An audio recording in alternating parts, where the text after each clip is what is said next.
Ooh, and welcome into the Bobby Carpenter Show on a big Friday, Schlegs. Fridays are Schleg days over at the Woody. Getting Yeah. a bumpy, extra bumpy with some a nice leg workout going into the weekend. I like my leg workout starting on Monday. They like to do the upper on Monday. I like to on a 4-day split, and then you end on legs. Where I like to finish with arms so that I'm looking swole going into the weekend, full soldier Schlegs. Like that's always been my goal. Have we got our leg workout in for you today? I didn't do a leg workout today. I haven't done any kind of workout today. I had some stuff I had to do at the farmhouse. Came in, went over to a place called Club Pilates, met with their owner, Caitlin, probably doing some cross promotional things with them at the Armory. She was super sweet. Go check them out. She has 6 locations in Columbus area. Then I got a bunch of racking. Little shout out to Heather Van Sickle, my girl, got a bunch of racking from this warehouse so we can get this place organized. Picked that up yesterday. Moved it today, so during the show, my guys can unload it because I loaded it on there. I need somebody to help unload it. And then I have to move our final pod. So the final pod arrives today, sometime at the latter part of this show, and 2:00. It will be dropped off, and then I will leave work and immediately go empty that bad boy. One swoop, done. And then we'll be all done with the moving into the places. Doesn't mean organization and all that kind of stuff, but things will have I'll at be least done with it. they'll have found their home. Maybe not their final resting place, but they'll Yes. at least have found their home, which I think is good. Well, that's good for you. Sounds like you got a busy weekend. And the reason they do that really, really hard leg day on Friday, Bob, for the is 2 because days recovery. they have to run all week, just so everybody knows why they do it. Because I'm with you, Bob. You know what I do, Schlegs? Like Coach Marati was saying, Mick was saying today, hey, end of the summer, legs are tired. Guess what? Nobody cares.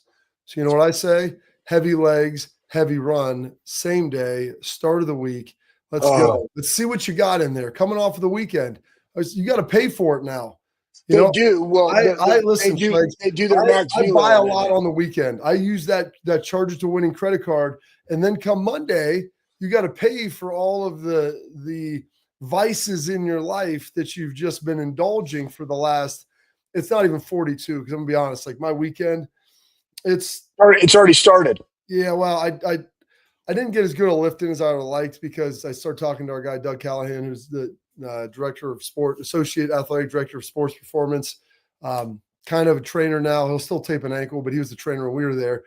We started talking about one of our good friends and former teammates, Rory Nickel, and his journey, everything that he's done. And then we got into the debate about the players over the last 30 years at Ohio State, 35 years, in what era had the best players and then the different personalities. Because I always said this, and I go, I've been pretty attuned from 2002 until now. So for the last 25 almost years, I've either been in it, playing in it, or I've been adjacent to it every offseason. So I've got a pretty good idea of what the guys have been as far as talent-wise and as they are as people, workers, and all those things.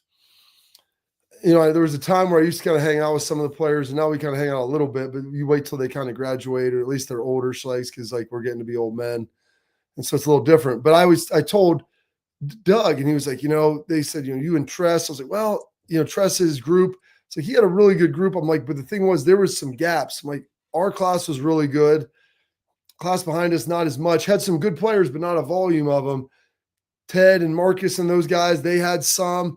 And then James's class and Malcolm, they really held it together from 05 until 08. And then the problem was those last couple of years, you had some really talented guys, but you didn't have any bonding agents and guys that kept it all together. And that's why you started to see a fracture a little bit.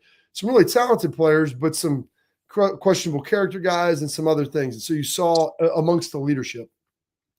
I told Doug, for my money, this is the only area I kind of looked at it from the outside just because I was young and maybe malleable, but then I got to know some of the guys. So I never really saw them work. I just heard the history of it. Yeah. Was that probably with Coop, 93 to 98 You're talking about like Galloway and Springs and Pace and Stringer and Katzenmoyer and Vrabel and George, Bob Hoying, Ricky Dudley, Big Daddy, like these dudes that Just they keep were going. rolling. I mean, we're talking like first round picks, NFL draft picks, like Hall of Famers in there, like elite level players. Like, well, I can't speak to the depth of it. I know like Eddie and Vraves, and they go, this is the difference because Coop was just like hanging out. It's all good. And it was legitimately player led then because I was out there watching Vrabel and Eddie, like MF and dudes, freshmen coming in here, get your butt up with us. Like, you're not going to be lagging in the back of the pack, yelling at them, all that stuff. And like, that's how you develop that culture. And as long as you had those guys, it was fine. But like Tress a little bit at the end of Coop, they didn't necessarily have those bonding agents, the glue guys at the top that were great players, but also like inherently competitive grinder, hard worker, and I'm grabbing you and bringing you along with me. Yeah. So that's when those things start to fracture because you need a couple dudes that have some edge to them. You know, you can't have all spheres. Like, you got to have some cubes in there now too that'll cut you if you grab them the wrong way. You know, it's not like reaching into a bowl of cotton. There's got to be a little bit of little cacti in there as well. It'll give you a little sting. And those guys can be good dudes. Like I joked with Doug. I was like, I called it. Then I've kind of coined this with Austin, and Burnham, the dudes over there that I call it the A to B podcast. They're good dudes. And I go, you got to have the shank ability because the question becomes like, are the guys just too nice? I go, listen, my guy Schlegs is a God-fearing man, phenomenal husband and father, great friend, do anything for everybody. But if you come to fight him with a knife, there's one place where that knife's ending up and it's going to be lodged in your body at the end. Like the shank ability. If you put a good dude in prison and for his ability to survive, it's you or him, like he's going to walk around with a filed down toothbrush or maybe grab yours and turn it on you. Right. Only when necessary, like only not for recreation, but when called upon, you will answer the bell. Like it's a foxhole dude. Yeah. So you have to make sure you have some of those guys and, making sure that there's some edges there because you get a bunch of guys that are too nice and then you don't have anybody that, Pat There's a Waffle House ready. That's what it is. You have to have some dudes that are just Waffle House ready. I'll sit here and eat a waffle with you at 2 a.m. But if someone comes in here talking smack, by the way, did you see, and this happened at the Wood, this is the great stuff you get to see. I don't think you've probably seen it. Pat, you can probably look it up. The golf course fight with the hockey player. Oh, yeah, it was amazing. Oh, you saw that? Yeah, I just saw it today, and I'm like, dude, what are you doing? He threw you in the pond. Why would you be coming back for seconds? Thank you, sir. Can I have another? And just grab his shirt. Like, no, get over here. Boom. And he's saying, bam. As he's punching him, he's giving the sound effects. The sound effects like you're Batman. It was remarkable. But, like, you need a guy like, hey, I'm not trying to fight you on the golf course, buddy, but if you're so drunk and you won't let us play through and you're playing slow and here it is. Let's play this. Because I saw this today. And people are like, you haven't seen it yet? And then I was just like, all right. Yeah, move it faster. Get to the good stuff. Yeah, talking trash. He's talking trash. Oh, come on, guys. Oh, what are we doing? You want me? I thought the shirt was going to come on. Look, I got a sleeve tag. Here it is. Now it's bad move. I'm going to drive you. I drove you into the pond. I'm turning around, walking away. It's done. And then his buddy wants to join the fray. Why'd you do that, bro? What are we doing? Hey, you want to get in here and get some? I'm going to come back. Okay. Whack. Oh, hold on. Now you want some? Like, dude, what are you doing? This guy. Why does he keep coming at me? He logged like 800 penalty minutes or something last year in the NHL. Like, what are you fighting? I mean, like, just lay there in shame and let him go. Dude, look at him. Why would you do this? What are you doing? Like, I mean, that was the best one. It really was the best one. But Schlegs, after you got driven into the pond, it may have been a time for you to just say enough. No mas. Like, well, you could also say the guy showed resiliency. He did. Like he was playing a losing hand in a bad way. Okay, like my dude, he's got 8. They flipped him an 8 and a 7, and he's splitting it. And then they gave him 5s, and so he doubled on each of them. Like, what are we doing? Like, just bad ball. Okay, so I wouldn't even know how to do that. I got to ask the people around me. What should I do here? Like Because that's a bad decision. It's just a terrible decision. I'm terrible at blackjack. You were given bad cards, and then you went further in, and so that's what he did. Yeah, he did. But we'll bring this full circle because I was going to try working to get a player here. And well, I want to go back to your question. What do you think is the best era? When do you think guys were at their best? I told him. I mean, you've seen a lot now, and I coached some in there, right? Yeah. So that 2011, 15. What do you got? I would say this. There's a couple different periods. I would say our era right there, our senior year, like 03 to 06 was really, really elite with Tress. You had a lot of really elite players in like young guys. Would you go to 02? Like even some of those older guys that were in there? Small class though. It was such a small group. You could probably say 03, maybe 03 to 06. I like to try to keep it like one like period where kind of everybody's together, like a 3 or 4 year period. You could probably say 03 or 06. I mean, there was all those guys drafted in 03. Like they had 14 guys, which is tied the record for Ohio State. Then I would say Schleg's probably that like 13 to 16 run with Urban, like 13, 14, like those guys with Zeke and Bosa, and then they start rolling some of the other guys through with Hubbard and everybody a little bit later. I think Terry McLaurin and some of those guys were coming in at the end of that time. You had some really, really talented players. JT was in there. You had Braxton. Like, dude, you have Taylor Decker. Yep. Like that's kind of the end of Newhort and Norwell, like that 13. They were, I think, 12, 13-ish. They were 12, yeah.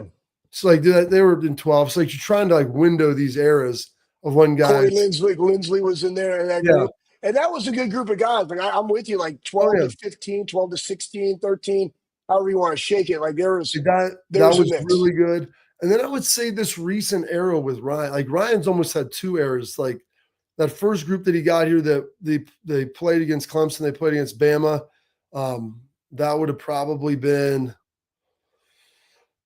what was that, 19? So it'd be like 19, 20, 21 was pretty good. And then this recent squad that you would say was really elite too, that I think you're probably in the middle of the run, that would be like 23, 24, 25, maybe 26, depending, like with JJ and some of those just super elite dudes at both sides of the ball, receiver and everything else.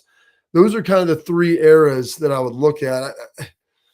I think maybe that as far as like velocity of high-end talent, that maybe that Urban cluster there at the front was probably the best. That like 13 to 16 squad. I don't know if they had the depth. And that's where you start looking like, what does the depth look like, where the young guys coming through that were able to help facilitate it. And that's, like I said, that 05 team that we had, I mean, Malcolm Jenkins was our nickelback, as a true freshman. Right. I mean, like, you have to have some dudes like that 02 team. Like, they had a bunch of good freshmen. We had, like, even in 03, we had like Dante was the nickel back then, and he was a true freshman playing nickel for us. Yep. So, like, you have some of those young guys that are freshmen, like, rising up and helping get it done. It's tough to compare eras, but those I would say are kind of the 4 and ranking them. This one's still unwritten, so it's Natasha Bedingfield. So I have a hard time like fully like understanding what this one's going to be, because heck, like, they could win another national title. Like Jeremiah Smith could win a Heisman Trophy. Caleb Downs could win a Thorpe Award. Right. You have all this stuff. I mean, whether it's Lincoln or Julian, one of those guys could be in New York with them. You could see, this offensive line just be absolute road graders, and some first and second round players coming out of that.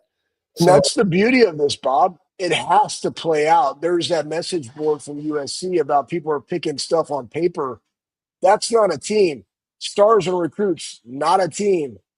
You got to go out there and prove it during the season. And so everybody else out there knows this. We're only speaking of the eras that we were a part of over the last 25 years. Yeah. We're not talking about the late 90s and the 80s and the 70s and the Woody eras of the 60s. Like, we're just talking about the different gaps here in the 2000 to 2025. Yeah, because you look like the super softs, like the 68 to 70, and then you roll from that into Archie's era, where they went 3-0-1 against Michigan, and unfortunately, just came up a little short in a national title game, like in a Rose Bowl that would have won them a national title. So there's other eras out there. I like to speak because since 2001, I would say, so basically this century, this millennia, if you will, like I've been around the facility, said only probably Sean Perkins, Doug Callahan, and Hart might catch me at some point, have logged like more hours consistently over the last 25 years in that building. And so, Yeah. I mean, I've just seen a lot, and you just get to watch the guys and you get to watch how they work, who's really talented and who's maybe a little bit lazy or doesn't maybe maximize it, who's not as talented, but man, squeezes every drop. Who is a guy like JJ Smith, who has a lot of ability, but also squeezes every drop. So like JJ was filling out his stuff, you know, they fill out all their forms and everything at the end of each week. I walk in, man. I like giving Arvell crap because he was like blind when he graduated Glenville. You know, I think he got some LASIKs. He wouldn't wear rec specs. I go, bro, you look sweet in those rec specs. Yeah, you look amazing right now. Yeah, so I think he finally got a big black Chris Sabo. Yeah. You could go with Eric Dickerson. Eric Dickerson used to wear Oh, yeah. I just keep it in Cincinnati. That was St. Louis. You know what I mean? But they they're filling out their sheets. I messed you up. They're filling out their sheets. And I'm looking, there's someone down there filling out. I was like huge shoulders, dreads hanging down.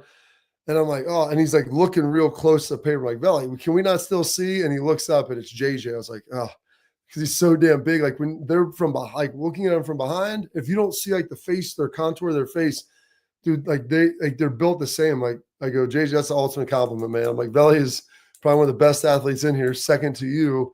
And I mean, they're both freaking yoked, and Valley's put on, 30 pounds since he's probably been here. But that's just like those guys grind. They work really hard, and they've squeezed they squeeze the blood from the rock, if you will, Schlegs.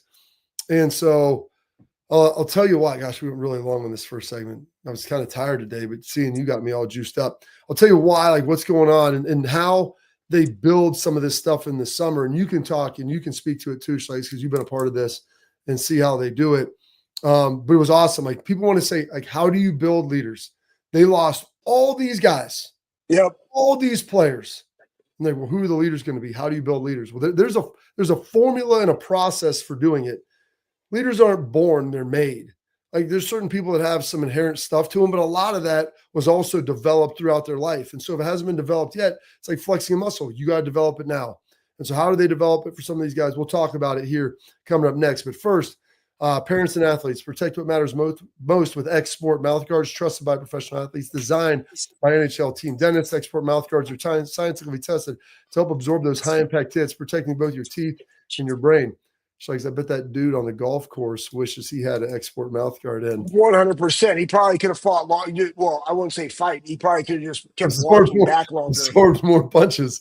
They have 3 layers of advanced protection, including a patented use of carbon fiber. They 3D print that thing to your grill for more protection, better performance, max comfort, and clear communication. So you can focus on your game, not on your gear. Don't take chances with your safety. Go to exportguards.com/Bobby. Save 15% on your order when you do so. Export, protect what matters most. Building leaders, coming back.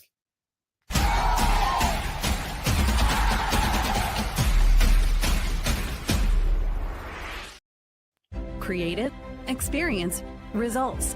That's what drives growth. That's what builds brands. That's Lake Spur Marketing, a full-service agency built on trust, strategy, and performance, not fluff. From bold strategies to flawless execution, every campaign is rooted in smart planning and driven by clear goals. We don't chase clicks. We build partnerships. We show up, dig in, and deliver every single time. Lake Spur Marketing. The proof is in our partners.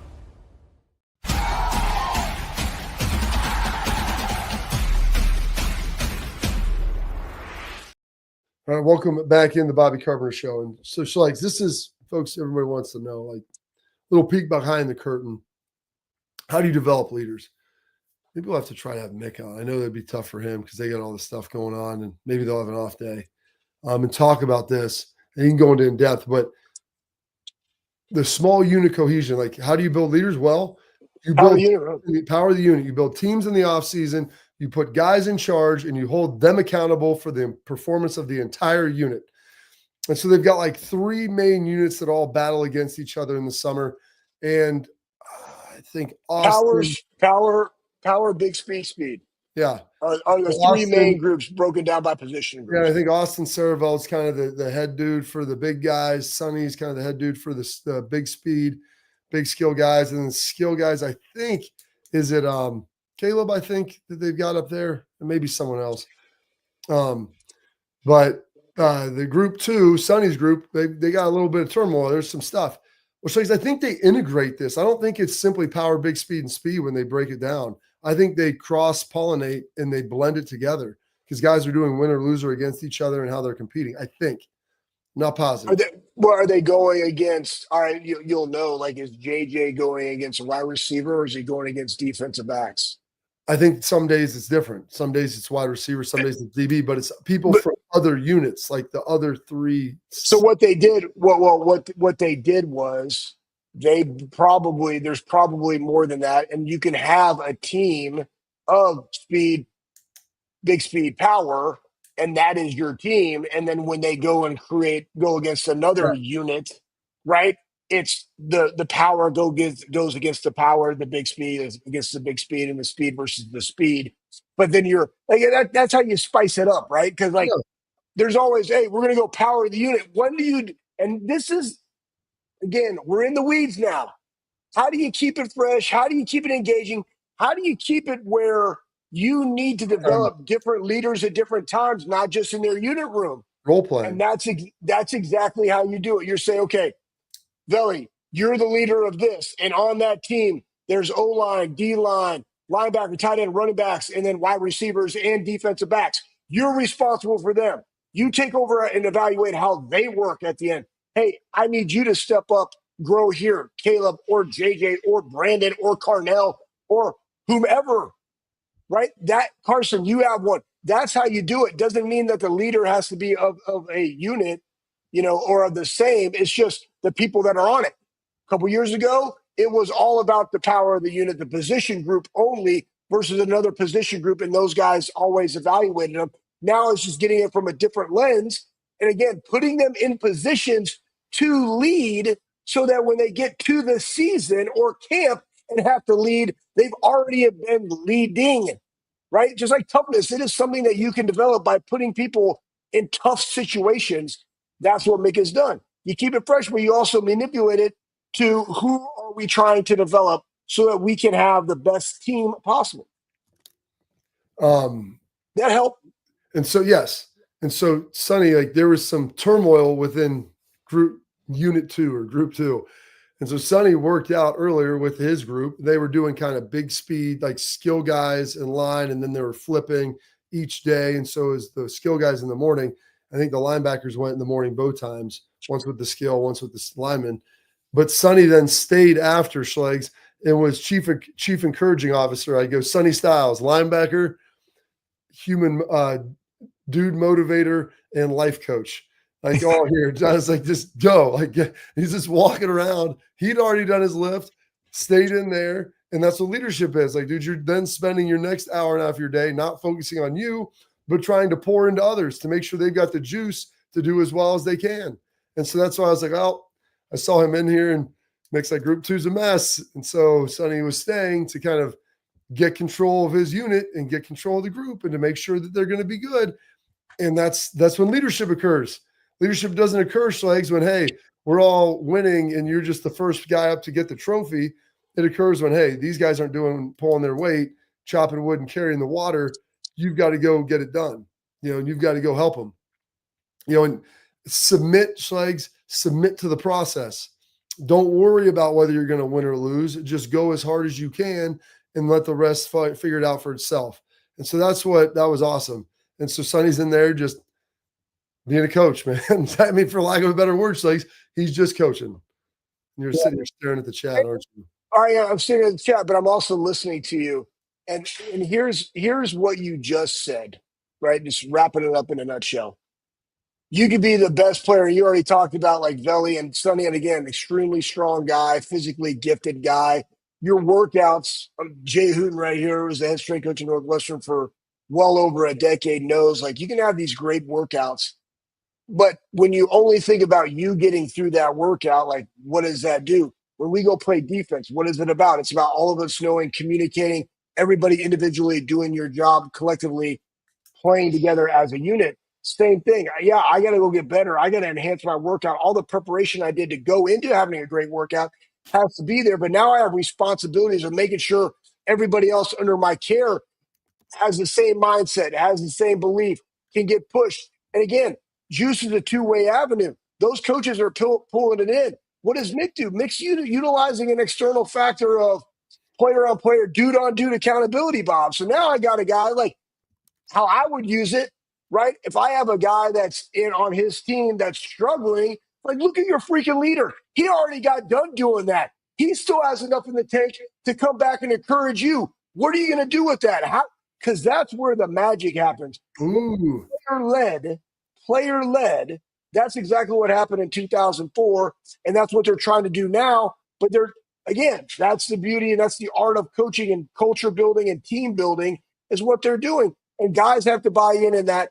And also, he makes them evaluate the members of their team with plus or minus. There is no status quo. You're either up or you're down. And then they have to articulate the why. So part of that is you do need to stick around, watch what they're doing to validate, are they going or are they not going? Because that is predicated upon their GSF. And guess what? Their coaches in their unit room see all those grades. They're like, why'd you get a minus? And then now they have to answer it, but they can be like, hey, Veli, why did you give Schlegs a minus? Hey, man, I saw him dropping when I knew he had more in the tank. Like he just caved on that rep. And that kid's got to be like, I did. Or it's like, no, I didn't. Like, that's all I had. Like the guy on the golf course. Then he steps up and he's like, fight me. Let's go. Yeah. No? Yeah, it's awesome. And then you have those. There's no cameras in there. There are no cameras in the weight room. That's a good point. There are no cameras in this room in Terry Benedict's casino. So good stuff there. But that's how the leadership is born, and that's how it is created. And it's an interesting process, to say the least. And it's not always comfortable. But growth, by definition, is change, and change is not comfortable. So you've got to chase the edges, man. You got to chase the edges and stay sharp, Schlegs. When you sharpen a knife, you are filing down the dull parts. You are literally pruning away the parts that you don't need. I love you just staring at the chat and all the stuff that's going on. These guys are amazing, man. You guys are the best. I don't even know how you find these Stonehenge emojis and stuff. Like you got emojis and stuff. I don't even know what that is. Hit a break. So we're going to hit a break, Schlegs. We're going to come on back. We're going to talk about a situation where maybe they don't have as great a leadership. Joel Klatt was kind of saying there's a guy out there that, you know what, they really need to make the CFP this year because he's getting paid a lot of money and they haven't been performing on the field. They may be in the Big Ten. Find out who that is next here on the Bobby Carpenter Show.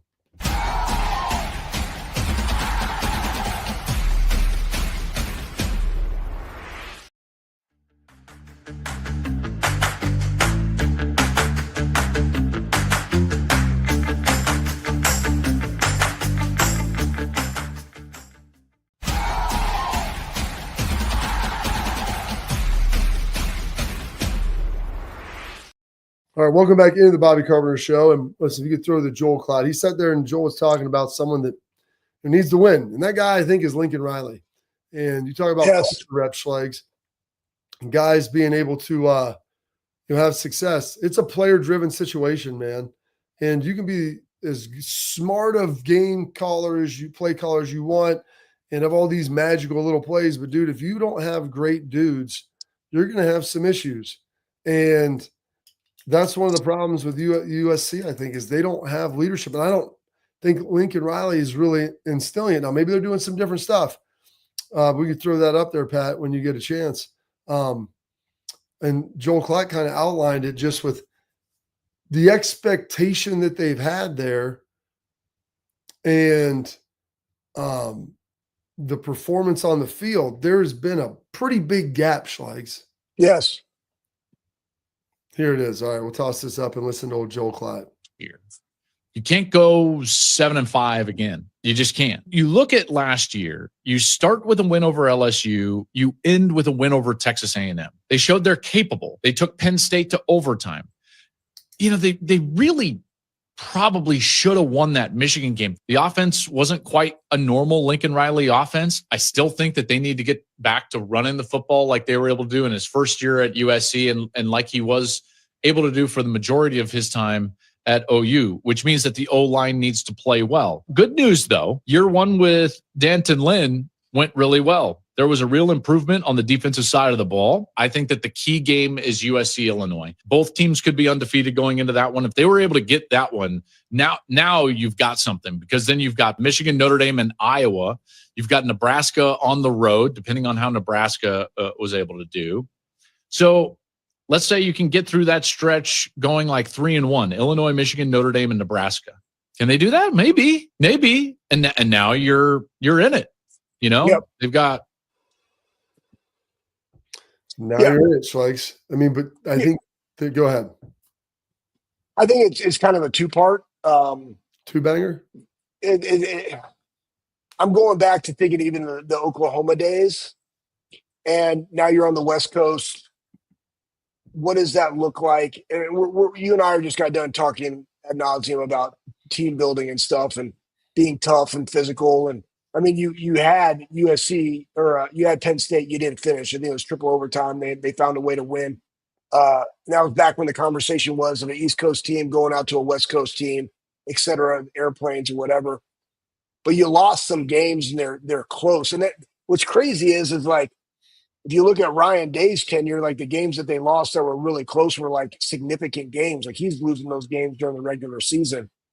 And I don't know what it is. I do know for a fact defensively, they struggled at Oklahoma and they struggled at USC at the beginning. Now they brought in D'Anton Lynn, who's better. He was UCLA's D coordinator. I think they did get better last year, but still, like, but running the football is a mentality. Yeah. Right. Like the weight room, like that lifestyle is a mentality. Like you and I see it in the building at Ohio State all the time.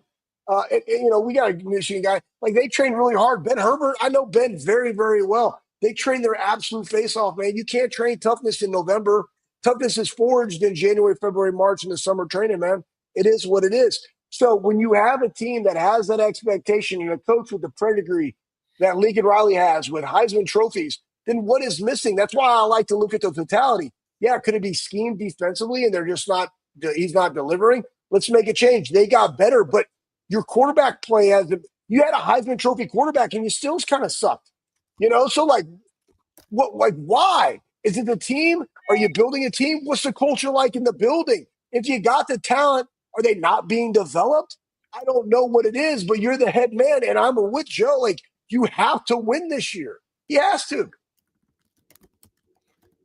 So, he does. No, you're right. You're right. And it's like that culture of toughness, and that comes down to what does it look like in the weight room in the offseason?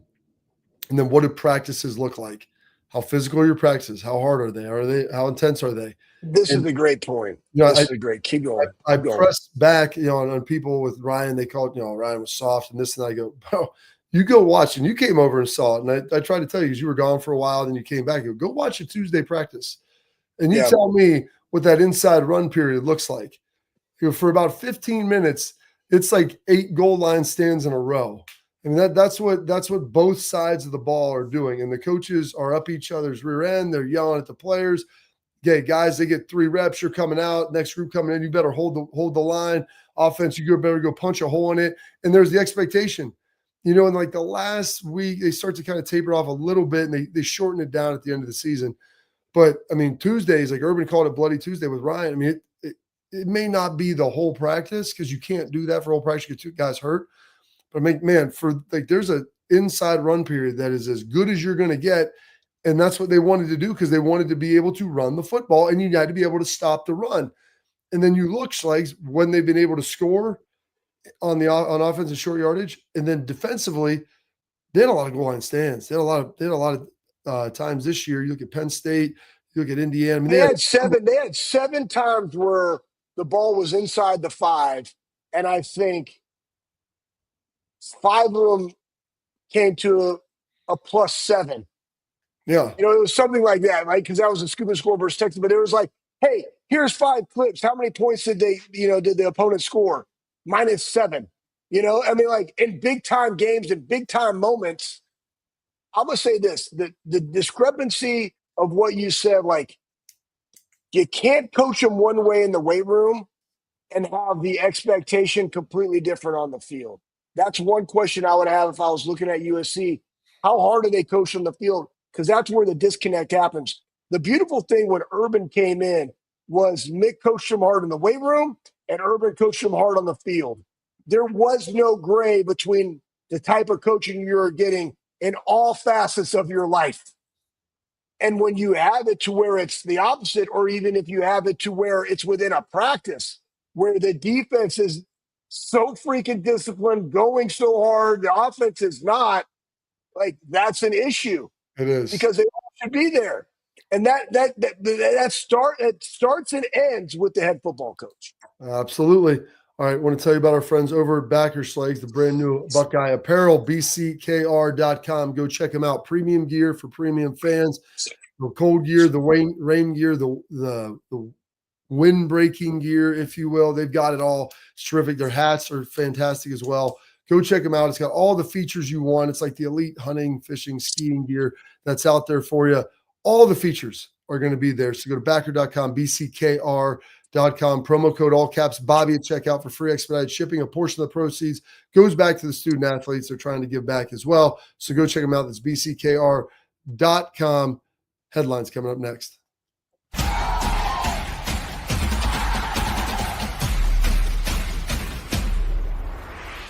Creative, experience, results. That's what drives growth. That's what builds brands. That's Lake Spur Marketing, a full-service agency built on trust, strategy, and performance, not fluff. From bold strategies to flawless execution, every campaign is rooted in smart planning and driven by clear goals. We don't chase clicks. We build partnerships. We show up, dig in, and deliver every single time. Lake Spur Marketing. The proof is in our partners.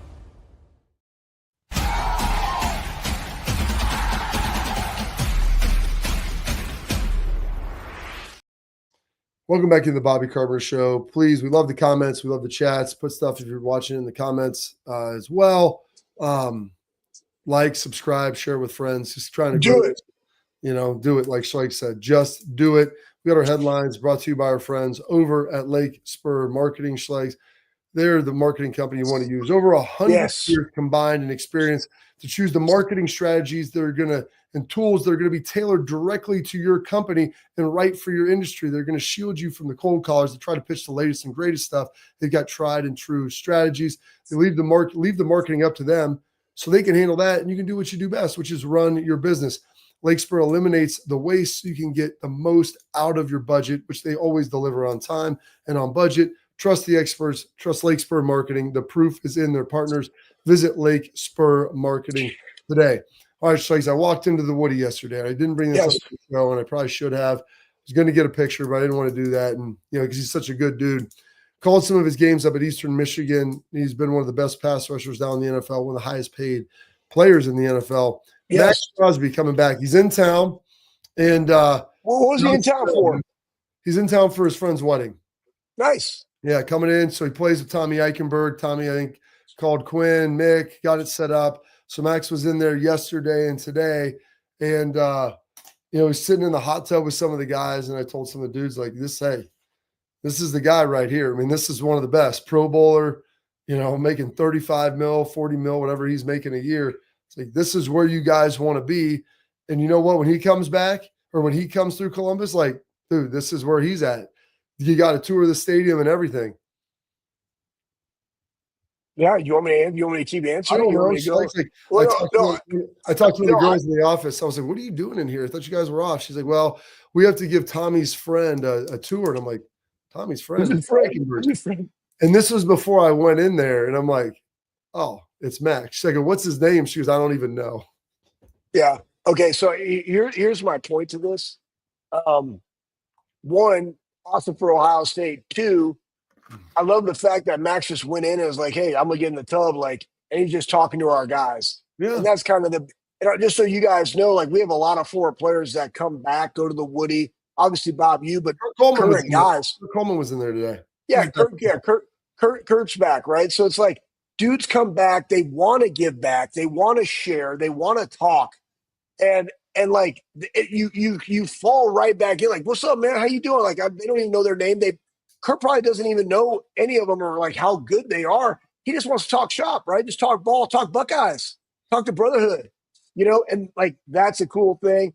And I guarantee you, Tommy, like, people love Tommy. Tommy's talking to Maxx. He's in town, dude. You gotta go check out the Woody.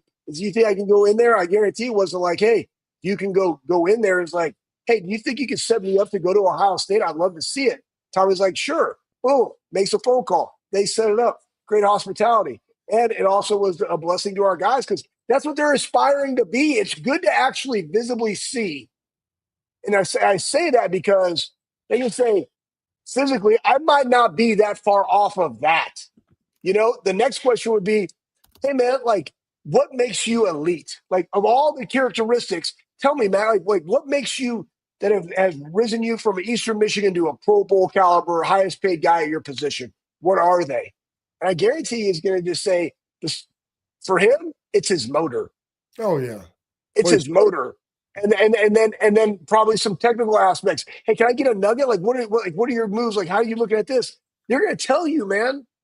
Like and that's the cool thing for my guys. So that's why I said, like, never miss an opportunity to be able to learn and grow and pick somebody's wisdom that's already been there, done that, because that's what these guys are aspiring to be. Absolutely. Well, that's it for this edition of Headlines. Coming up next, we got our final edition of Tailgate Talk. Let's go. There's some good ones in there. Fire your questions into the chat.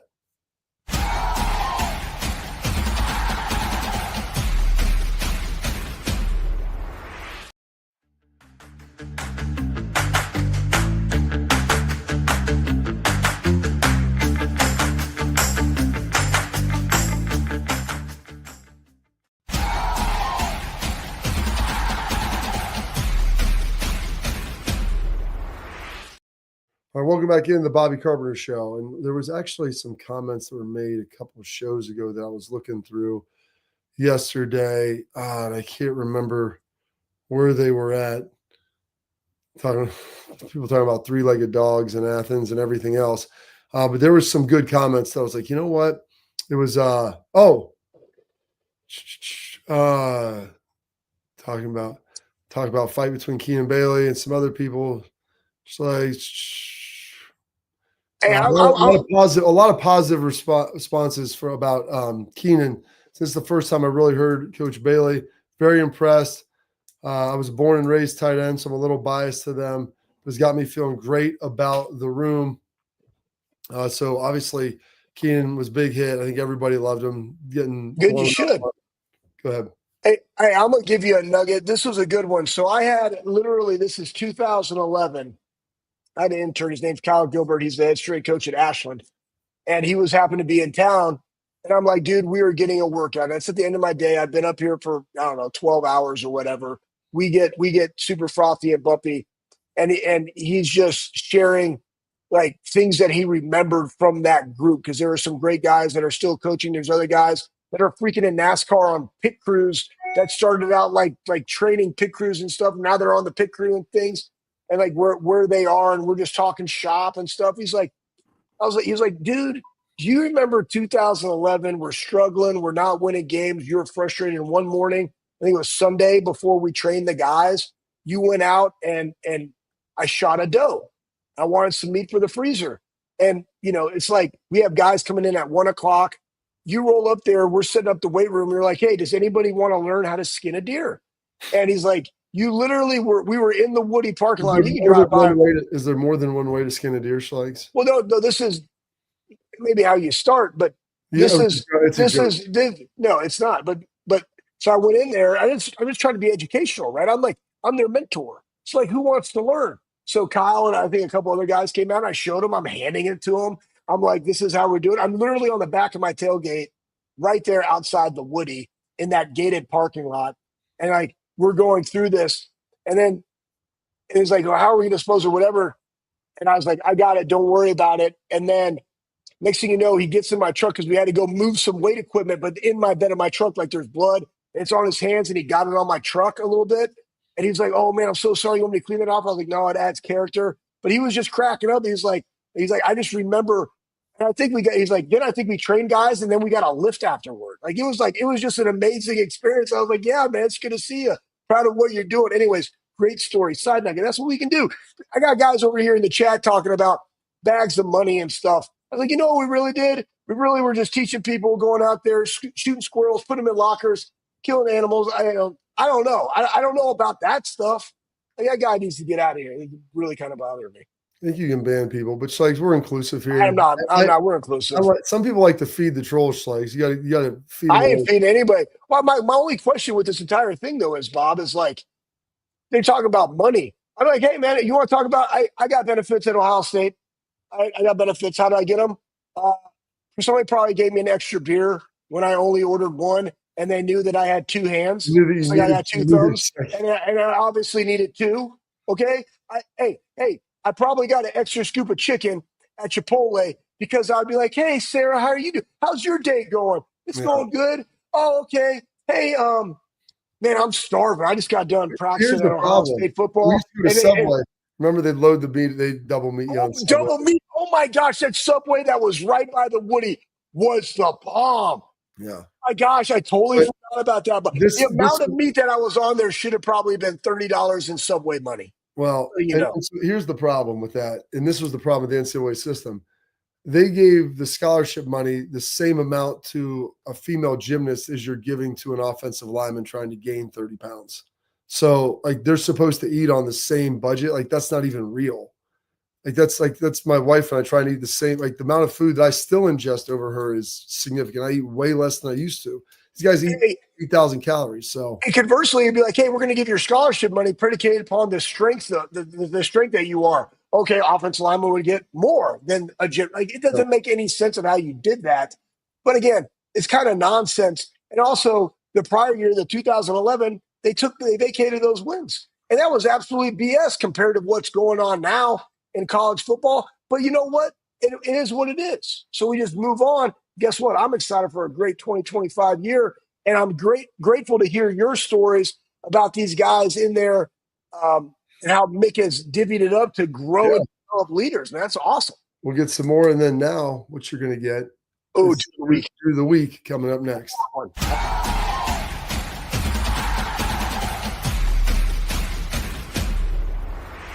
Creative, experience, results.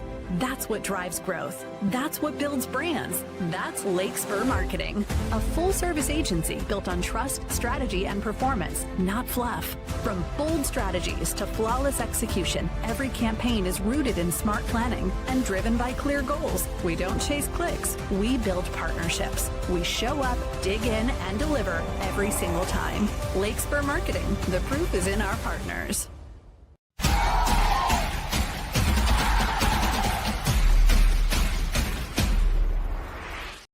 All right, dude of the week, Schlegs. You want to go first? Yeah, sure. I'd love to go first. Hey, all I know is this. At the Armory yesterday, the absolute Grand Prix champion of Benchmark Pro Wrestling was in the building. Gideon Hayes, the heel. He was here, and he got super bumpy, and it was great to meet him. But he's the champion. He's my dude of the week. Who's yours? Buckeyes. My dude of the week. Throw it up there. Pat, he's both of ours. This is mutual, but I just want to throw that up there. Yeah, he the Coast Guard swimmer Sean. Yes, he's a dude. Austin, saved 165 people in the Texas floods. You know what, Schlegs, when they asked him about it, what did he say? Just doing my job. Just doing my job. Anybody else would have done the same thing on my team. Absolutely. It's pretty remarkable. And gosh, what a dude. Just saving people down there. Thoughts and prayers are with the people in Central Texas that are dealing with that horrific situation. So, yep. Congrats, honors to him for just, like you said, Schlegs, that was his job. That's what he is paid to do, but did it in an exemplary way. He is our dude of the week. He is my dude of the week. Go Bucks. And also, have a great week. This up, Schlegs. Clayton Kershaw, your guy, 3,000 Ks. Why not? Highland Park. Matt Stafford, Scotty Scheffler, Clayton Kershaw. Get off of there, Doak Walker. Anthony Schlegel, the Mount Rushmore of Highland Park alum. Thanks for a fun show, folks. Thanks for fun times in the chat. Stay locked in here. We'll see you on Monday on the Bobby Carpenter Show.